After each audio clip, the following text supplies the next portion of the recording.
आज की कहानी का नाम है महाकपि का बलिदान। नमस्कार मित्रों, आपका हमारे चैनल कहानियों के मंदिर में स्वागत है।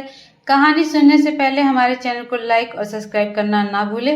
तो आइए सुनते हैं कहानी। हिमालय के जंगल में ऐसे कई पेड़ पौधे हैं जो अपने आप में अनोखे हैं।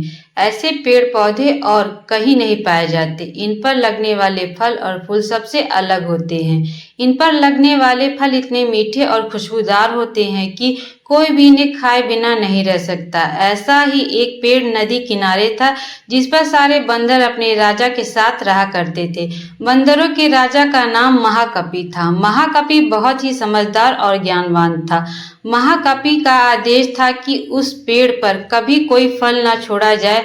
जैसे फल पकने का होता वैसे ही वानर उसे खा लेते थे। महाकपि का मानना था कि अगर कोई पका फल टूटकर नदी के रास्ते किसी मनुष्य तक पहुंचा तो ये उनके लिए बहुत हानिकारक हो सकता है। सभी वानर महाकपि की इस बात से सहमत थे और उनकी आज्ञा का पालन करते थे। लेकिन एक दिन एक पका फल नदी में जा गिरा जो पत्तियों के बीच छुपा हुआ था। वह फल नदी में बहकर एक जगह पहुंच गया जहां एक राजा अपनी रानियों के साथ घूम रहा था। फल की खुशबू इतनी अच्छी थी कि आनंदित होकर रानियों ने अपनी आंखें बंद कर ली। राजा भी इस खुशबू पर मोहित हो गया। राजा ने अपने आसपास निहारा तो उसे नदी में बहता हुआ फल दिखाई दिया। राजा ने उसे उठाकर अपने सिपाहियों को दे दिया और कहा कि कोई इसे खा के देखे कि यह फल कैसा है।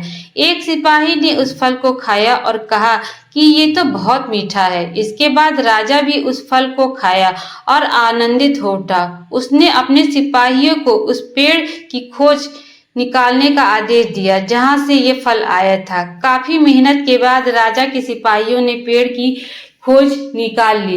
उन्हें नदी किनारे वो सुंदर पेड़ नजर आ गया। उस पर बहुत सारे वानर बैठे थे। सिपाहियों को ये बात पसंद नहीं आई और उन्होंने वानरों को एक एक करके मारना शुरू कर दिया। वानरों को घायल देखकर महाकपि ने समझदारी से काम लिया। उसने एक बांस का डंडा पेड़ और पहाड़ी के बीच पुल की तरह लगा दिया। महाकपि ने सभी वानरों को उस पेड़ को छोड़कर पहाड़ी की दूसरी ओर जाने को कहा। वानरों ने महाकपि की आज्ञा का पालन किया और वे सभी बांस के सहारे पहाड़ी के दूसरी ओर पहुंच गए। लेकिन इस तरह डरे सहमे बंदरों ने महाकपि को बुरी तरह से कुचल दिया। सिपाहियों ने तुरंत राजा के पास जाकर सारी बात बताई। राजा महाकपि की वीरता से बहुत प्रसन्न हुए और सिपाहियों को आदेश दिया कि महाकपि को तुरंत महल लेकर आएं और उसका इलाज करवाएं।